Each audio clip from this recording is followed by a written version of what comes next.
Bonjour à tous. Élection en Russie 2024. Vladimir Poutine réélu pour un 5e mandat. Waouh, quelle surprise! Avec 88% en plus, le suspense a vraiment été important. 3 jours d'élection, un taux de participation de 74%. Et voilà, la Russie a son nouveau président qui, en plus de par un changement de constitution il y a 4 ans, peut se représenter pour un 6e mandat en 2030. Donc, si il arrive à faire donc les 2 mandats qui lui restent à faire, donc celui pour lequel il a été élu et le mandat suivant, bien ça va l'emmener à plus de 80 ans. Donc, une situation qui est vraiment enviable, on peut dire, d'un point de vue politique, puisque rien ne semble contrecarrer les projets du maître du Kremlin, qui garde son pouvoir et qui en plus a été élu avec l'adhésion de la population, qui puisait des jeunes qui étaient présents au moment de sa soirée électorale. Voilà, donc ça c'est pour la partie post-soviétique et comique, c'est comme ça que ça a été présenté par les médias russes. Donc la situation est un petit peu différente, parce qu'effectivement, donc Vladimir Poutine, donc qui a 71 ans aujourd'hui, qui a la possibilité de faire donc son mandat pour lequel il a été élu, donc 6 ans, plus 6 ans supplémentaires, donc 12 ans de mandat, n'en est pas moins dans une situation où son pouvoir est compromis. Et dans la mesure où en Russie, le pouvoir c'est une chose que l'on prend, c'est pas une chose qu'on reçoit, Poutine ne restera président qu'à vie. Et il le sait, c'est comme ça que ça se passe en Russie. Donc la question est de savoir combien de temps est-ce qu'il va encore rester en vie. La réponse à cette question dépend la réponse à la question combien de temps est-ce qu'il va garder son pouvoir, parce que le fait est que Poutine est effectivement menacé, mais il n'est pas menacé de l'extérieur, mais menacé de l'intérieur. Son pouvoir est de plus en plus contesté au sein même du Kremlin, mais également des élites économiques, politiques russes qui voient parfaitement que si la Russie à court terme a résisté à la confrontation avec l'Occident, la confrontation économique, à long terme, ça va s'avérer compliqué parce que d'une part, la situation démographique est très mauvaise en Russie.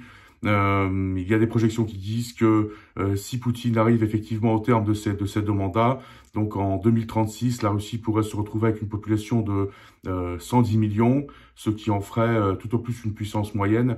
Et il faut quand même bien voir qu'aujourd'hui, la menace à long terme pour la Russie, c'est pas l'Occident, mais c'est la Chine.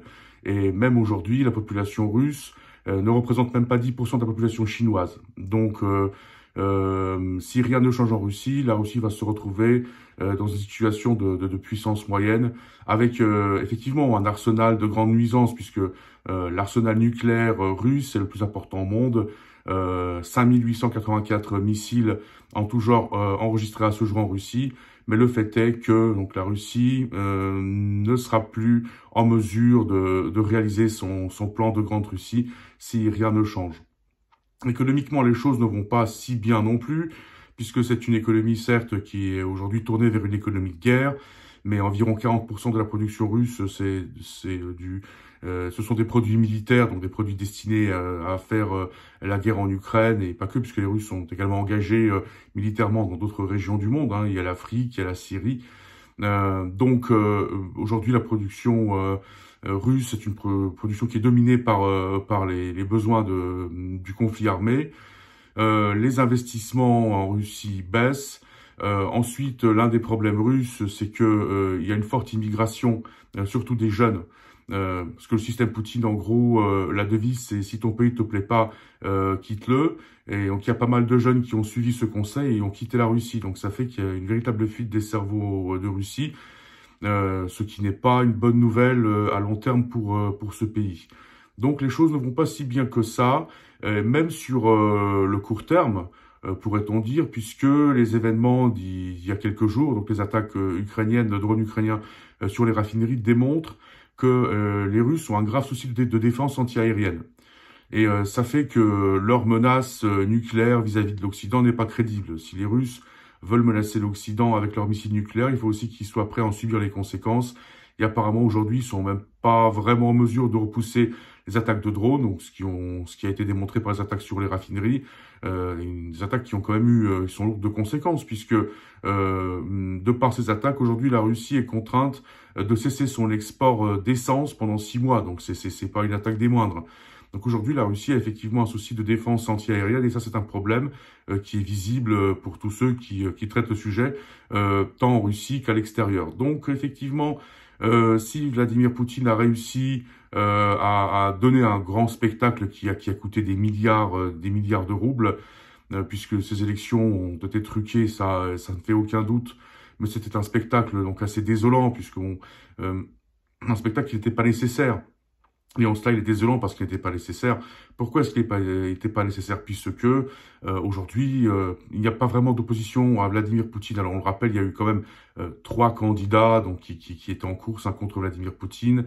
Donc le communiste Nikolai Kharitonov, le conservateur nationaliste Leonid Slutsky, ensuite le député et ancien candidat à la mairie de Moscou, Vladislav Davankov.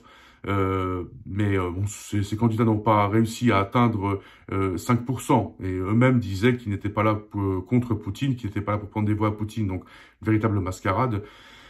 Donc, il n'y a pas de réelle opposition aujourd'hui à Vladimir Poutine en Russie. Il faut quand même noter qu'il y a eu 2 tentatives. Donc il y a eu 2 candidats qui ont quand même essayé de faire partie de cette course au Kremlin. Donc la première, c'est une journaliste, Yekaterina Dontsova, donc qui a essayé d'être candidate, donc elle n'a pas pu participer aux élections puisqu'elle n'a pas été enregistrée comme candidate. Ensuite, il y a eu donc un conseiller municipal, donc un pacifiste déclaré, Boris Nadezhdin, lui non plus n'a pas été enregistré. Mais ce sont des candidats qui n'auraient pas de toute façon été en mesure de gagner cette élection. Donc Poutine aurait très bien pu se permettre de faire une élection, pourrait-on dire, semi-libre, ou alors libre selon les standards russes, et il l'aurait gagné, parce qu'aujourd'hui, la majorité de la population russe soutient la guerre en Ukraine, soutient Poutine, donc ça aurait été, de son point de vue, plus profitable de faire une élection qui ressemble à une élection, et qu'il aurait réussi à gagner avec 60% peut-être, c'est parce que 60%, 65% selon toute vraisemblance, c'est les sondages indépendants qui sont faits, c'est à peu près le soutien qu'a Poutine dans la société russe aujourd'hui. Mais Poutine est un ancien KGBiste, il ne veut rien laisser au hasard. Donc, il a décidé de faire donc ce simulacre d'élection qui en devenait parfois risible. Alors, des cadeaux pour tous ceux qui sont allés voter, l'obligation de voter pour ceux qui travaillent dans les entreprises publiques qui devaient prouver, de par leur bulletin de vote rempli, la photocopie de leur bulletin de vote rempli qu'ils avaient voté. Donc, de notre point de vue, c'est assez ridicule, mais ça rappelle un peu ce qui se passait dans le bloc soviétique avant sa chute. Maintenant, si Poutine a effectivement investi des milliards dans sa mascarade d'élection, il y a quand même un élément où il est perdant, c'est la participation. Parce qu'on vous parle de 74% de participation, donc ce sont les chiffres officiels, mais même s'ils sont vrais, c'est un échec, parce que c'est pas énorme. Si par exemple on rapporte cette participation aux élections en Turquie présidentielle et parlementaire de mai 2023, là, on voit que la participation, donc parce qu'elle a été quand même observée par les observateurs étrangers, était de 82 à 85% au premier tour des élections présidentielles et aux parlementaires. Et c'était une véritable participation. Donc les gens qui sont allés voter en masse, les Turcs sont allés voter en masse, pour ou contre Erdogan certes, mais ils sont allés voter en masse tant en Turquie qu'à l'étranger. Alors que là, on arrive avec des chiffres falsifiés, 74% de participation. Autant vous dire que c'est pas génial du tout. Donc, qu'est-ce que ça prouve? Eh bien, ça prouve que la plupart des Russes sont tout simplement résiliés. Il y en a beaucoup qui votent, certes, pour Poutine, mais parce qu'il n'y a pas d'offre réelle d'alternative. Après, il y a aussi ces Russes qui votent pour Poutine parce que Poutine, c'est la stabilité. C'est la stabilité, c'est comme on dit en Russie, c'est un mal qu'on connaît. Donc, il vaut mieux voter pour un mal qu'on connaît que pour un mal qu'on connaît pas.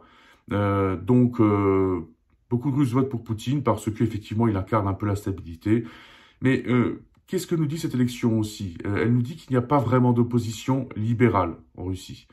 Parce que donc cette opposition libérale, même si elle s'est exprimée le dernier jour du vote, donc avec l'appel à aller se mobiliser dans les bureaux de vote à midi. Bon, effectivement, quelques milliers de gens se sont mobilisés, mais ça, c'est pas une adhésion en masse à une idée libérale. Ça, il faut bien le voir que l'expérience libérale en Russie a laissé un très mauvais souvenir. C'est l'époque Yeltsin. C'est une époque qui est vue par beaucoup de Russes comme une époque de décadence, de désintégration de la Russie. C'est surtout une époque où la Russie a beaucoup perdu d'un point de vue territorial, puisque le pacte de Varsovie et l'URSS ont chuté. Ensuite, du point de vue de la Russie, donc le pays a perdu sa sphère d'influence en Europe centrale, elle a perdu également le Moyen-Orient, l'Afrique. Donc, c'est une période qui est mal vécue par les Russes, une période de grande instabilité. Donc, aujourd'hui, les Russes n'aspirent absolument pas au retour de l'époque Yeltsin. Ça, il faut bien le comprendre. Donc, aujourd'hui, si on a un débat en Russie, c'est plutôt un débat entre nationalistes et ultranationalistes, plus qu'un débat entre nationalistes et libéraux. Ça, c'est un débat qui n'existe pas. Donc, il faut bien voir que Poutine a de l'opposition, certes, ça c'est incontestable, mais aujourd'hui, Poutine fait partie vraiment des plus modérés, surtout vis-à-vis de l'Occident. Donc, aujourd'hui, il n'y a absolument aucune raison de penser que si Poutine venait à disparaître, la Russie pourrait arriver dans une transition démocratique. Ça n'arrivera pas. Ça, il faut absolument bien le comprendre. On parle beaucoup de Alexei Navalny en Occident, mais on surfait en quelque sorte ce personnage dans les pays occidentaux. Pourquoi? Parce que en Russie, la majorité de la population, en tout cas ceux qui le connaissent, estiment que c'était un agent étranger. Donc même si Navalny avait pu être candidat, en 2024, il n'aurait pas dépassé les 5-6%, ça c'est certain. L'époque de gloire de Navalny, c'est 2012 où il était candidat au présidentiel, en 2013 ensuite au présidentiel de la mairie de Moscou, il voulait être candidat au présidentiel en Russie. Donc 2012, il a créé son mouvement de dénonciation de la corruption en Russie. Mais son époque de gloire s'est arrêtée à partir de son échec à la mairie de Moscou. Et finalement, il ne rassemblait qu'un petit groupe de gens. Donc même si Navalny avait été en course, il n'aurait pas gagné les élections de lui-même. Sauf exception, s'il avait été soutenu par quelqu'un qui voulait prendre le pouvoir à Poutine. Et justement, c'est toute la question de savoir comment Navalny a disparu, parce que même si Poutine nous dit qu'il a voulu l'échanger contre des agents russes détenus en Occident. Moi, j'ai beaucoup de mal à le croire, parce que Navalny représentait une menace pour Poutine, en ce qu'effectivement il avait des soutiens dans le camp même de Poutine et au sein du pouvoir. Donc c'était ça la véritable menace pour Poutine. Le fait est que Navalny étant en détention, arrivait quand même à tweeter, arrivait à communiquer avec le monde extérieur. Ça signifie qu'il avait des soutiens. Donc je doute que Poutine ait voulu l'échanger, puisque Navalny aurait constitué donc une menace, même pour Poutine en étant à l'étranger. Donc moi je pense personnellement que Navalny a été assassiné par Poutine, parce qu'effectivement Poutine aujourd'hui est menacé de l'intérieur et pas de l'extérieur, et ça il s'en rend bien compte. Alors, même si Poutine a été réélu, entre guillemets, même si, soi-disant, bon, son pouvoir est aujourd'hui inarrêtable et pas délimitable, si je puis m'exprimer ainsi, et qu'il est assuré d'être président pour 12 ans, le fait est que les choses ne sont pas assurées tant que ça pour Poutine. Pourquoi? Parce qu'il y a une véritable guerre interne au niveau du Kremlin et au niveau des élites du pouvoir, et on le voit à beaucoup de niveaux. Alors prenons par exemple Yukol. Alors à Yukol, il y a une épidémie de suicide depuis quelques mois. Le dernier en date, c'est Vitaly Hubertus. Hubertus, c'était l'ancien vice-président, enfin avant de mourir de Yukol. On l'a retrouvé pendu dans les toilettes. Avant lui, 4 personnes se sont suicidées, donc tous des hauts cadres de Yukol. Donc une situation qui montre qu'il y a une véritable guerre au sein du pouvoir entre les différentes fractions. Donc cette guerre, on l'a bien vu le 24 juin de l'année dernière, où on en a eu ce qui pouvait s'apparenter à un coup d'État. Donc c'est un coup d'État qui finalement n'a pas abouti, mais on voit parfaitement qu'il y a des fractions en Russie qui s'affrontent pour le pouvoir, et que le pouvoir de Poutine est contesté. On voit parfaitement qu'on a un véritable affrontement entre l'armée, entre le FSB, entre le FSB, le GRU, le VSL, donc le service secret.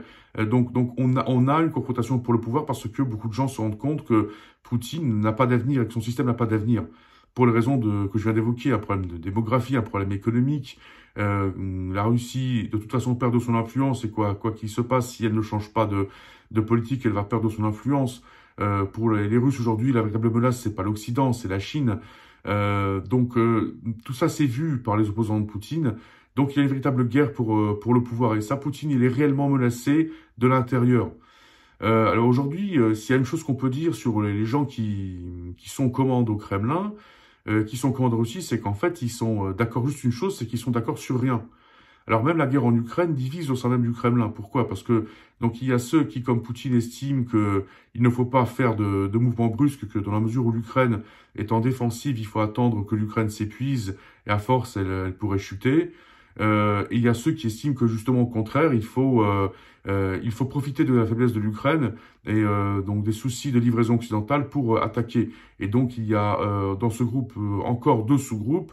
Un groupe qui estime qu'il faudrait attaquer en direction d'Odessa en passant par la Transnistrie et la Moldavie, et l'autre groupe qui estime qu'il faudrait prendre Kiev. Donc même si on parle du conflit en Ukraine, là il y a des désaccords très importants entre les différents groupes, les différentes fractions au Kremlin. Ensuite, des désaccords qui sont très importants vis-à-vis de l'Occident. Donc il y a donc ceux qui soutiennent Poutine ou juste ceux qui adhèrent donc à sa politique, hein, comme Patrouchev, Kirov, Bortnikov et d'autres, qui estiment qu'en fait là, il faut pas pousser la confrontation avec l'Occident, qu'il faut attendre de voir ce qui va se passer aux États-Unis et que peut-être qu'après les élections présidentielles aux États-Unis, on pourra arriver à un accord pour désamorcer la situation. Et il y a ceux qui, au contraire, estiment que c'est le moment, parce que les États-Unis sont en situation de faiblesse et qu'ils ont une crise interne, et que c'est justement le moment d'attaquer l'OTAN, donc en passant, pour commencer, par la République balte, ensuite en déclenchant ce qu'on appelle le scénario biélorusse, donc faire en sorte que donc la Biélorussie, sous prétexte, agresse la Pologne pour voir ce qui se passe, pour voir comment l'OTAN réagit. Donc la Biélorussie agresserait l'OTAN, agresserait la Pologne, où ce seraient des soldats russes, déguisés en soldats biélorusses, pourrait-on dire ainsi, qui attaqueraient la Pologne, histoire de voir ce qui pourrait se passer. Donc, la stratégie aujourd'hui russe est absolument donc une chose qui divise les élites russes et ça provoque des tensions, ça provoque des luttes de fractions. Il y a ceux qui estiment que Poutine est bien trop vieux, qu'il ne comprend plus la situation. Donc, aujourd'hui, le pouvoir de Poutine est clairement menacé. Donc, il a vraiment de quoi s'inquiéter parce qu'il est menacé de l'intérieur. Alors, le fait est aussi que donc, la Russie aujourd'hui, si elle veut prétendre à lancer une offensive en Ukraine, même en Ukraine, elle devrait lancer une autre mobilisation. Donc ça paraît compliqué. Donc aujourd'hui, la Russie est elle-même dans une impasse, même si aujourd'hui en Ukraine, effectivement, on a l'impression qu'elle prend le dessus, mais c'est qu'une impression, puisque elle n'a que des petites victoires. Elle prend quelques petits villages, mais il n'y a pas d'opération d'envergure. Pourquoi? Parce que justement, même si aujourd'hui la Russie ne semble pas manquer de matériel, elle manque quand même d'hommes. Aujourd'hui, la Russie commence déjà à devenir victime de sa propre stratégie de mobilisation. Pourquoi? Parce que dès le début de la guerre en Ukraine, le Kremlin commence à mobiliser des criminels. Donc, on a sorti des criminels de droit commun de prison, et c'était pas les plus tendres qu'on a fait sortir, en leur proposant un deal, en disant voilà, vous allez vous battre en Ukraine, en contrepartie, vous aurez votre liberté après fin de votre contrat. Le problème, c'est qu'aujourd'hui, ces gens, donc ceux qui sont rentrés d'Ukraine, ceux qui ont survécu à la guerre en Ukraine, commencent à nuire en Russie même, puisque on voit clairement un regain de violence, de criminalité, surtout dans les provinces russes. Donc ça, aujourd'hui, la Russie, qui a fait sortir un certain nombre de criminels des prisons, commence à avoir un grave souci de criminalité en interne. Donc une des conséquences de sa guerre. Ensuite, la mobilisation partielle que la Russie a lancée en décembre 2022 n'a pas abouti. Elle a même échoué puisque beaucoup de jeunes Russes sont partis à l'étranger. Donc aujourd'hui, si la Russie veut lancer l'opération d'envergure, il faudrait qu'elle mobilise, soit qu'elle fasse venir plus de mercenaires. Aujourd'hui, on sait que l'effort de guerre russe, justement pour ne pas avoir à mobiliser, tient beaucoup sur les mercenaires que les Russes font venir du monde entier. Mais bon, ça coûte de l'argent. Donc le fait est qu'aujourd'hui, les choses ne vont pas si bien que ça pour la Russie. Et surtout, leur problème, c'est les défenses antiaériennes. Et à chaque fois qu'une cible est attaquée en Russie, c'est une défaite personnelle pour le pouvoir, donc pour Poutine, qui est contesté même à la télévision par des commentateurs comme Volodymyr Solovyov, par exemple. Le fait est que le pouvoir de Poutine n'est pas si fort que ça et que Poutine s'en rend compte. Donc les contestations vont devenir de plus en plus importantes avec le temps, puisque Poutine ne se fait pas plus jeune, il se fait plus vieux tous les jours, même s'il s'en rend pas compte, et surtout n'arrive pas à changer de stratégie. Donc aujourd'hui, dans son intérêt, ce serait de mettre fin à la guerre en Ukraine, au moins de geler le conflit pour pouvoir passer à autre chose. Le problème, c'est qu'il en est très loin et que la stratégie donc que lui a adoptée, donc la stratégie de la guerre d'usure, marche que partiellement, puisque l'Ukraine tient toujours et qu'en plus, avec des moyens réduits, il arrive quand même à causer des dégâts qui sont importants à la Russie. Et à chaque dégât causé, c'est le pouvoir de Poutine qui vient s'en trouver, menacé.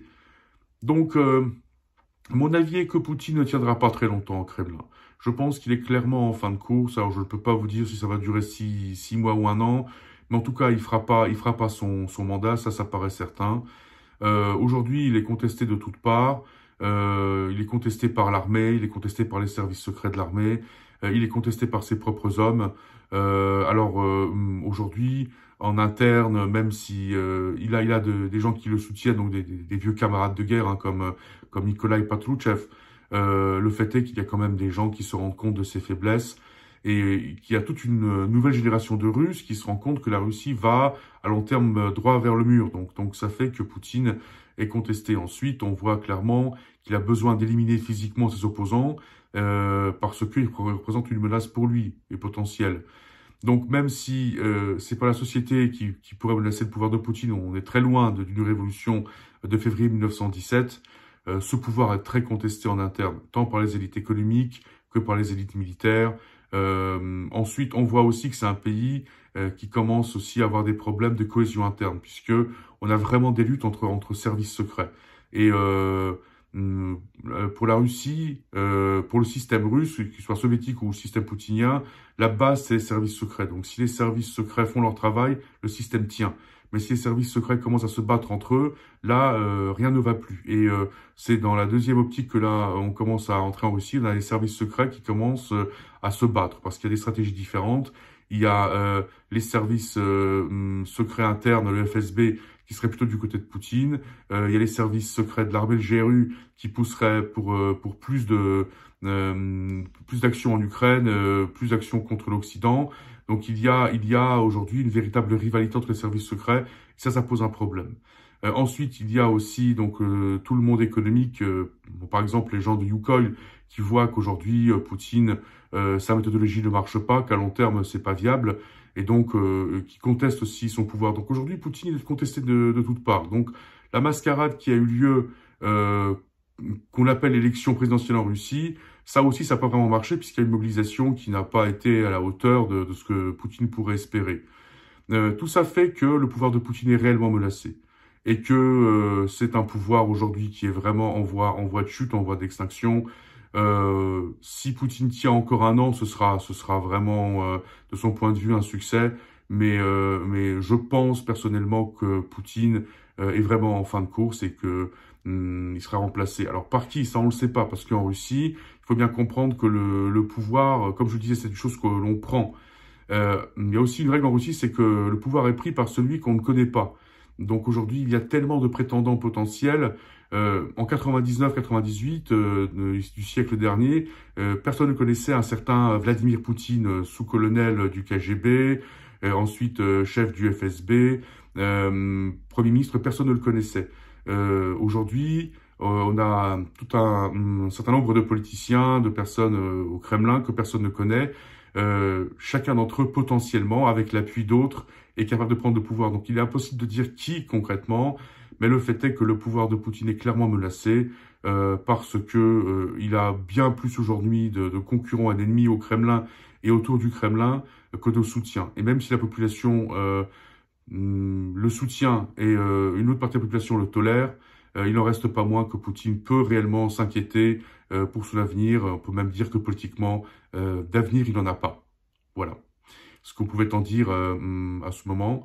Je vous invite à bien vouloir liker ce film pour ceux qui estiment qu'il a une quelconque valeur, ainsi que ceux qui estiment que ma chaîne a une quelconque valeur. Je vous invite à bien vouloir vous y abonner, à en parler à vos contacts. Dans un avenir très proche, je ferai d'autres films en langue française, en langue polonaise, des films concernant ce qui se passe en Pologne, en France, en Europe. Je reste à la disposition de ceux qui auraient des questions, qui souhaiteraient me contacter directement, qui auraient besoin d'un commentaire pour les médias. Je suis disponible sur les réseaux sociaux, sur Facebook, donc Messenger, donc n'hésitez pas à me contacter. Pour l'heure, je vous remercie beaucoup pour du temps que vous avez consacré à cette vidéo. Je vous remercie pour votre attention et je vous dis à bientôt.